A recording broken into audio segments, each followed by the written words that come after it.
Part 1. 1. Introduction. India adopted the Westminster model of democracy, wherein Parliament is the supreme law-making body.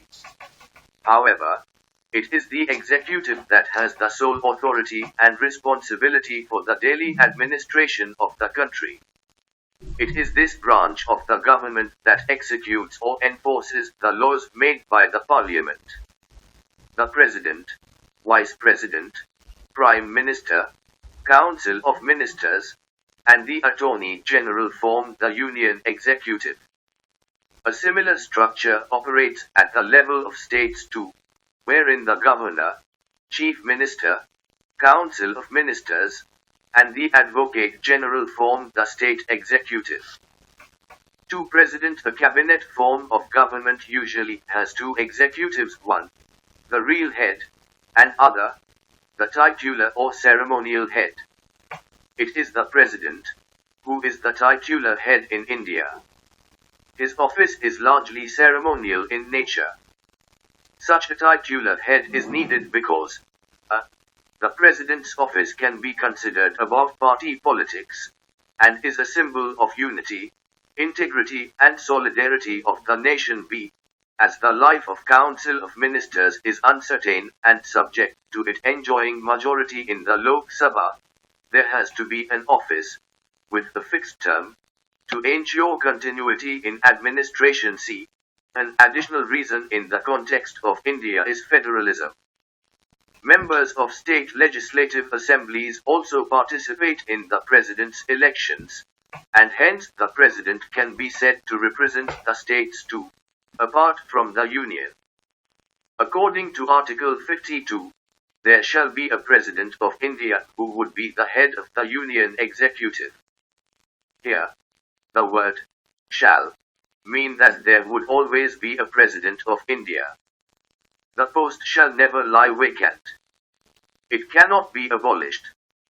Election of the President must be completed before the expiry of his term. In case of temporary absence due to illness, etc., it would be the Vice President who holds the office of the President, until the President resumes his duties. 2.1 Qualification. In order to be qualified for election as President, a person must times be a citizen of India, times have completed 35 YRS of age, times be qualified to contest elections as a member of the Lok Sabha, House of the People, times not hold any office of profit under the Government of India or the government of any state or any local or other authority subject to the control of any of the said government. Art 58. 2.2 Conditions of the President's office. Times the President shall not be a member of any House of Union or state legislature.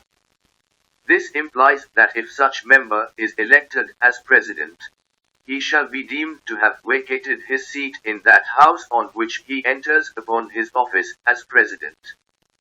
Times the President shall not hold any other office of profit. Times he is entitled, without payment of rent, to the use of his official residence, the Rashtrapati Bhavan. Times the emoluments and allowances of the President, as may be determined by Parliament, cannot be diminished during his term of office.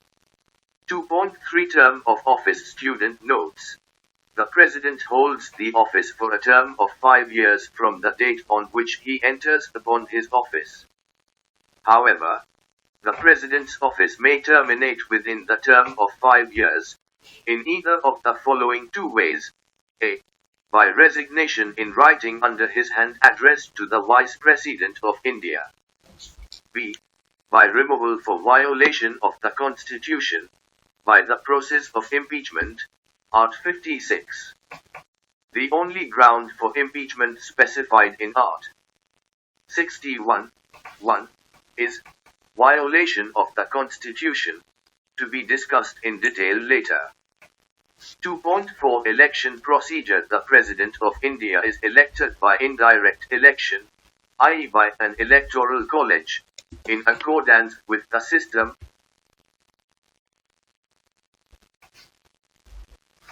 by means of a single transferable vote, and the voting is by secret ballot.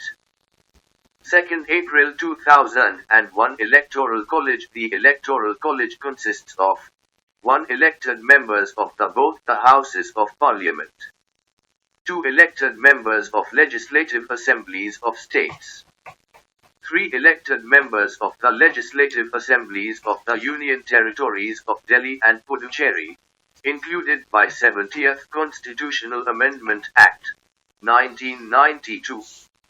This implies that the following members are not allowed to vote in the presidential election: times nominated members of the Lok Sabha, times nominated members of the Rajya Sabha, times nominated members of the Legislative Assemblies of State, times elected and nominated members of the Legislative Councils of States, times nominated members of the Legislative Assembly of Delhi and Puducherry.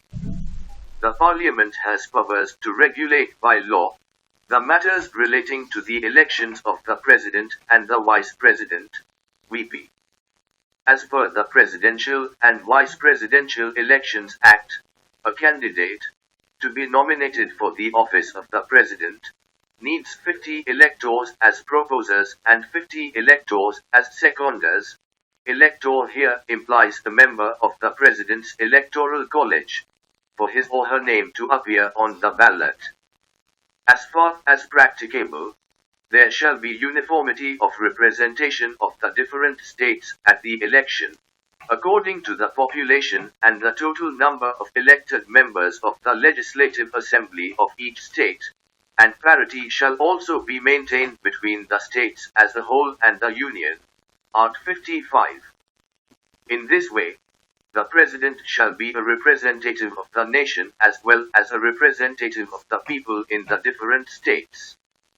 It also gives recognition to the status of the states in the federal system. In order to secure uniformity in the scale of representation of the different states, it is provided that every elected member of the Legislative Assembly, Vidhan Sabha, of a state has to cast as many votes as there are multiples of 1000 in the quotient obtained by dividing the population of the state by the total number of elected members of the assembly, and if, after taking the said multiples of 1000, the remainder is not less than 500, the votes of each member referred to above are further increased by 1. To put it in simpler words, each member of the Electoral College who is a member of a state legislative assembly, MLA, will have a number of votes calculated as follows. Value of the vote of an MLA is equal to total population of the state, total number of elected members in the Legislative Assembly x 1000, fractions exceeding 1/2 being counted as 1. Value of the vote of an MP is equal to total number of votes assigned to the elected members of all the state assemblies, total number of elected members of both houses of the Parliament.